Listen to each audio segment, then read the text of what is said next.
Hello and welcome to Model Kit Stuff, and in today's first impressions video we're having a look at this Type 320 German personnel staff car from ICM in 1/35 scale.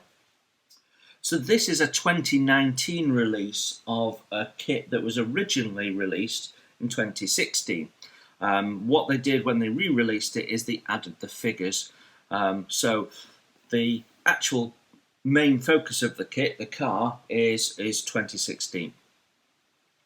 So as you can see on the front of the box, we've got this absolutely beautiful artwork that shows the vehicle and the four figures having left the vehicle in a German street setting, and that's absolutely perfect for the use that I want it for, which is to go on a German street diorama. Now, on the side of the box we have the portrait view, which gives you the same information, and then on this side we have the landscape view, so it doesn't matter which way a store stacks this kit, it's going to make sense. On this side we have some basic information, and it tells you that it's 14 plus, so it's likely to have photo etch, and then on this side we have a profile picture of the actual kit, and the kit number for this is 35539. So as is ICM's way, this is actually a box cover, not the lid of the box. ICM's packaging is always very good as when it comes to the actual outer box, so we can remove that, and then you have this sort of opening box, which is absolutely fantastic for working out of as you build your model. So the instructions are A4 in a staple bound book, nice and colourful. The picture on the top is from the artwork of the original release of this kit. So this is basically the instructions that came with the 2016 release. So we have a little bit of history, and then some technical specifications, and then we have a list of paints, and they listing the Model Master paints, and then we have their building key. And as we turn over, we then get the list of parts. So we've got sprue A, sprue B, C being what I'm going to assume are rubber tyres, and D being what looks like clear parts.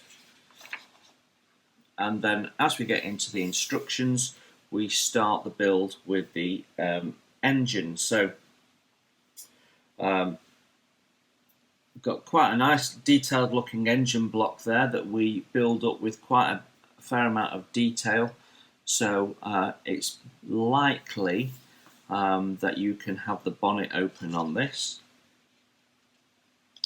And then once we've built the engine up, at step 8 we start with the frame of the subframe for the car, which again looks quite detailed. We can see bolt detail there already. That looks like possibly part of the transmission going in, the cross members,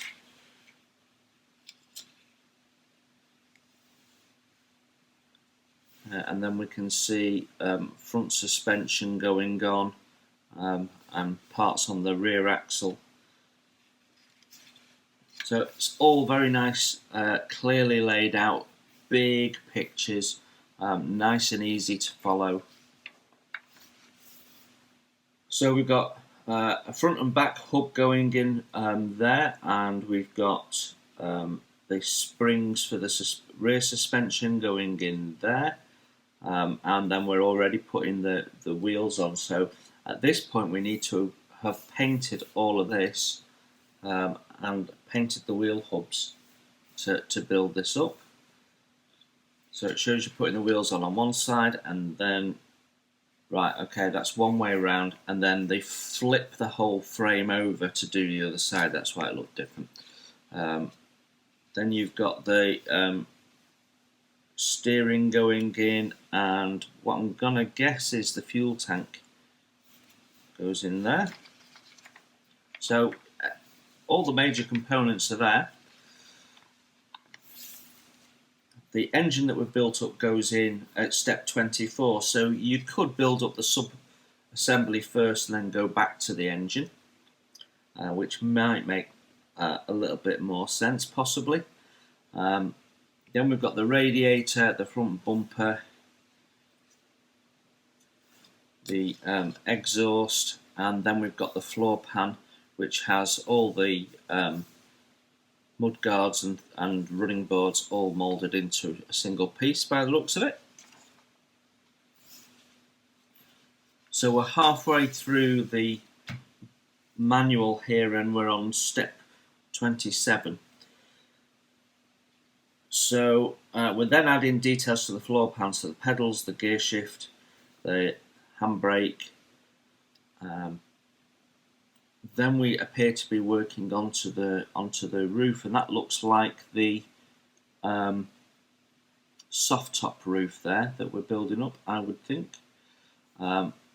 Dashboard, which has a decal going onto it and has separate knobs and handles to add on, so that should look really nicely detailed when done.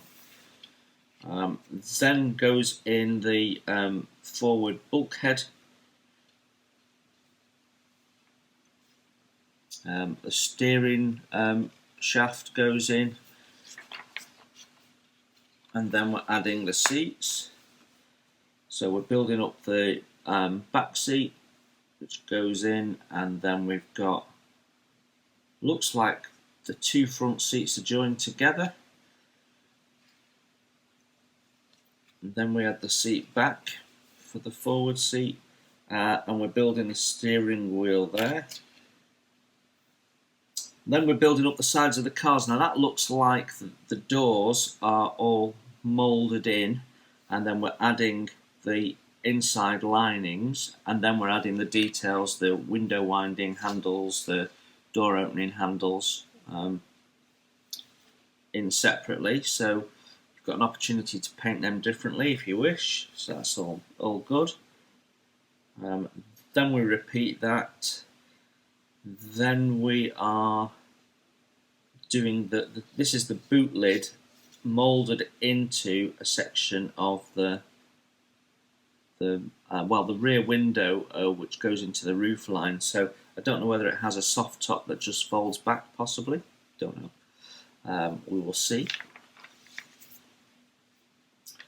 Right, so we add the boot onto the two sides and then add it on. I'm not sure if that's going to be the easiest way of building that. We'd have to have a look. It'll be difficult to keep all of this straight if you're not building it straight onto there, maybe. And then how are you going to paint that and that the same colour? Some thought needs to be put into the building process, how you want to paint, how you want to mask. Then once that's on, we've got the forward radiator grille. We've got the support struts for the actual radiator, which go right back to the bulkhead there, and then we're putting the bonnet tops on, and then we have what looks like a folded back version of the roof, so it is an opening in the roof rather than a full soft top. So we have an option for open and closed. Then we've got the spare wheels going on Looks like one on each side. Then we've got the rear bumper, tail lights. I'm gonna guess that's the petrol cap. Then we've got the headlights, the little horn there, the bonnet ornament, the radiator top, indicators and exterior handles. And then we have some additional driving lights and windscreen wipers, which completes the build. So what have we got there? 61 steps for that. Then we've got paint instructions here for 1941 in Germany, and then paint instructions for 1942 in France. So there's an additional item to add there. That looks like a Luftwaffe version there from the flag, although not from the number plate. So different markings, and then we've got another two sets of markings. We've got Norway 41, and then it says Italy 43. Okay, that all looks very nice. Let's have a look at the next set of instructions, which is for the figures. Now, the figures get a bit of a raw deal compared to the rest of the kit. It's a single sheet, double-sided. We have a picture of the sprue. We have a list of paints, again Model Master. And then on this side, we have pictures of the completed models, drawings, with all the paints shouted out, but no construction instructions. So I guess they're thinking it's fairly intuitive. We will test that ourselves in a moment. So that is the instructions done. Let's have a look at the decals. So we've got decals there for the flags, the various different number plates, and all those markings, and we can see there the little dials for the dashboard. So there are 3 individual dials. So they all look nice. The colours are nice and bright. The register is good. They feel a little bit thick. And there's a fair amount of carrier film on some of them, but not all of them. So there shouldn't be any issue. They're not as thick as Tamiya decals. Right then, sprue A. Lots and lots of small parts on here. So we've got the engine block here. We've got the suspension. We've got the some of the lights. We've got all those tiny little fittings that go in the engine, in the car, on the doors, across the top, the steering bar, the transmission, the wheels and wheel hubs, bumpers, exhaust, and then more small fittings there, and then the steering wheel. Now the first thing I've noticed is some of these parts have some flash on them, so the steering rack particularly has a fair amount of flash. There is no real sink that I can see. Some of the seams are a little heavy as well, but nothing that's going to cause a problem. If you look on the edge of the transmission there, you can see the seam. Easy enough to clean up, but the detail is very nice, particularly when you look at the engine block, and that'll look glorious under paint with a little bit of oil leaks and dry brushing, that'll really stand out. Yeah, the springs are all nicely defined.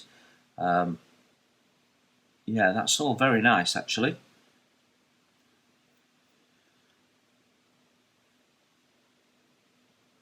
All very nice indeed. These tiny parts though, the connection gates are quite heavy.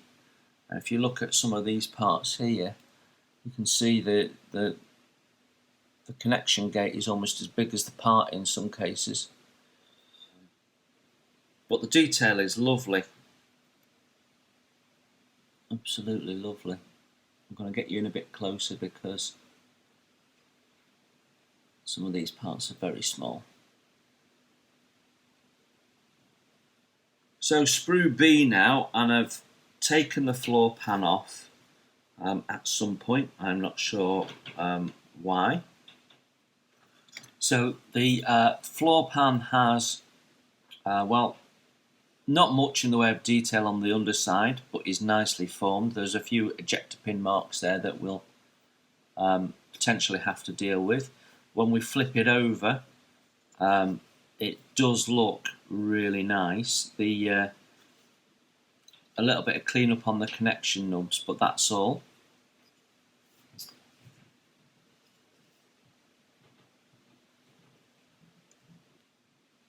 So the remainder of the sprue is made up of mainly the larger components. So we've got the two car body sides there. We've got the rear section with the boot there, the door liners, the seats, the grille, the dashboard, and everything is lovely and crisp and tightly moulded and almost a little bit too uniform in a way, which I think ICM can be.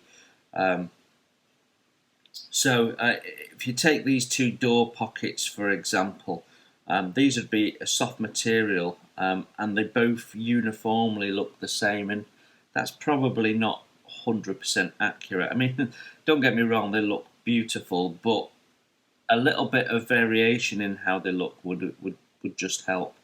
It's like the folds here on the roof, soft roof that you push back. They just look a little bit too neat. There's no sort of little folds, or it didn't quite fold correctly or anything like that. So it's just a little bit too perfect.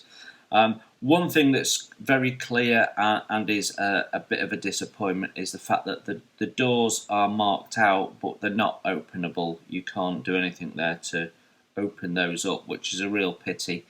It does limit what you can do with this particular model of this vehicle. The dashboard, though, is lovely, and as we know from the instructions, there's detail that needs to be added in. Well, we've got this pressed metal plate that is part of the structure of the underside of the car. It's very nicely done. Yeah, I mean, you can't fault the level of the detail and how nicely rendered all of that is.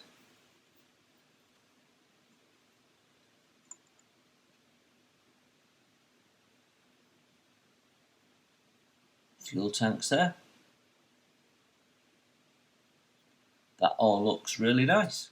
So then we have a bag with 6 rubber tyres in, and I think in this instance they would have been better if they were plastic.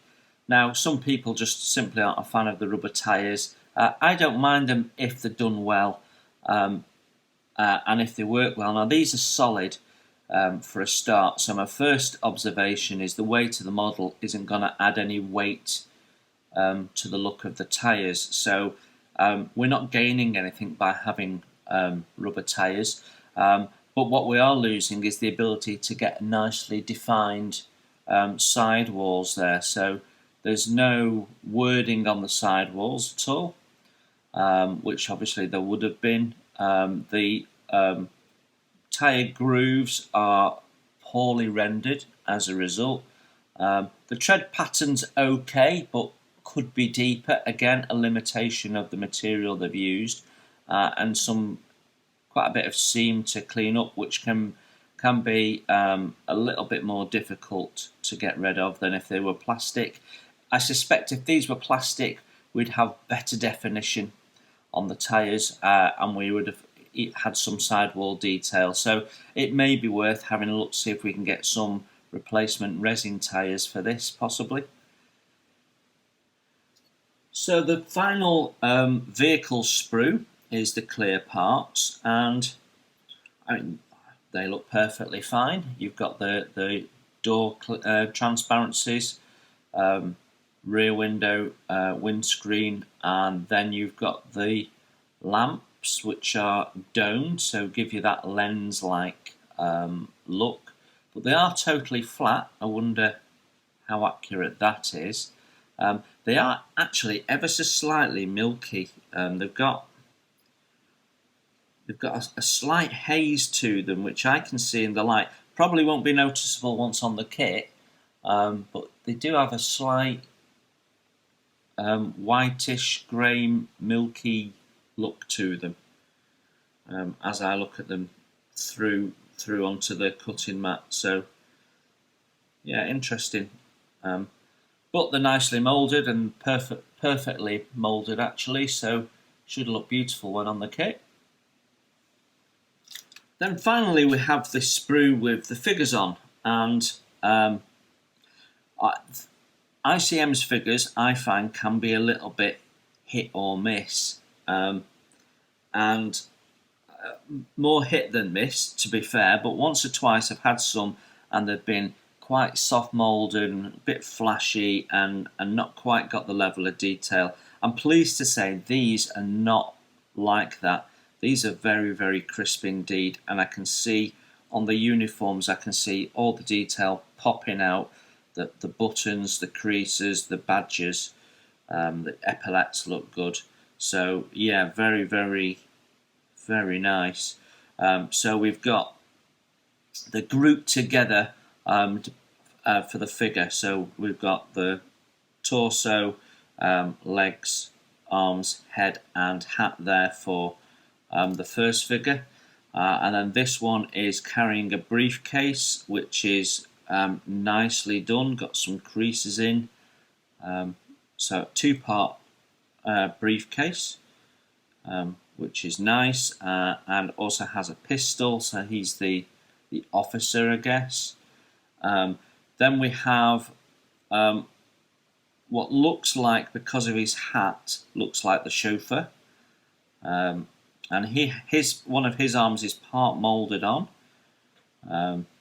but yeah, looks lovely. And then we have the female figure, who is clutching some form of handbag.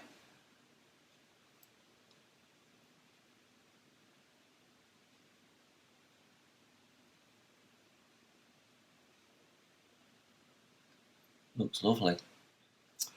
One point to note is that the main sprues, the two large sprues, are actually designed to fit the box. So there's not much in the way of movement. Now everything came in individual bags, except the two sprues were in one bag together. And the result of that is that the boot got a little bit scratched, but I have swapped them around a little bit. So yeah, everything fitted in the box actually really quite nicely, and the box was a bit rammed in reality. So there we have it. What are my first impressions? Well, if we deal with the figures first, the figures are a lovely addition to this. Now, people are going to have different views on this, I think, because these figures might not fit with the intended use of the model. So it may be that this doesn't work for you in this configuration. You'd prefer to buy just the kit separately as it was originally released. But what you do have in this box is a nice little diorama in a box. All you need to do is find it a base and a suitable building in the background, or a field, or whatever you want, and you've got something that can look really quite special. So, and the figures are well done, so you could build this straight out of the box without having to worry about any additional extras other than however you're going to display the model.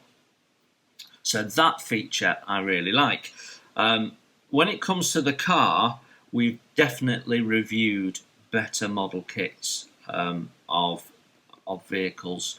I think the level of detail that ICM put in is very nice, but I'll go back to it's a little bit sterile, and on some kits that's fine when you're doing something like a massive bulldozer, and it's all the mechanical parts. Sterile works really, really well, but when you come into something that's got soft furnishings and you want a little bit of movement evidence that people have sat in the car, that have used the vehicle, then we're just falling a little bit short. And I'm being picky here, but that's the truth of the matter. The biggest downside to this kit is that you've got no way of animating the doors, and you'll have to do some butchery if you want to show off the beautiful engine they've included. It's almost a case of why did you bother when you can't open the bonnet. The highlight is the opening roof and the attention to detail, all the separate parts, making it easier to paint them individually and then attach them. So I think that's really nice. The tyres, again, we've seen better. We've seen it done better in other kits. So it's not it doesn't blow your socks away. However, it's a perfectly good kit. Being ICM, it shouldn't give you any real trouble in building up. Putting aside the experience I had with the engine block on the Model T, that's the only issue I've ever had with an ICM kit. So, yeah, I think it's a very nice kit. I'm just holding back from saying it's a really lovely kit, but I think as an overall package, it works really, really well. So, if you're interested in buying into this, then have a look at some of my other car reviews so you can get a comparison, because there was no photo etch in this, which mini art kits, for example, will have. So have a look around, but that's a perfectly good model car, and with the figures, I think it's a nice little package. So I hope that was useful. Thank you for looking in. Enjoy your modelling. Take care, and we will see you very soon.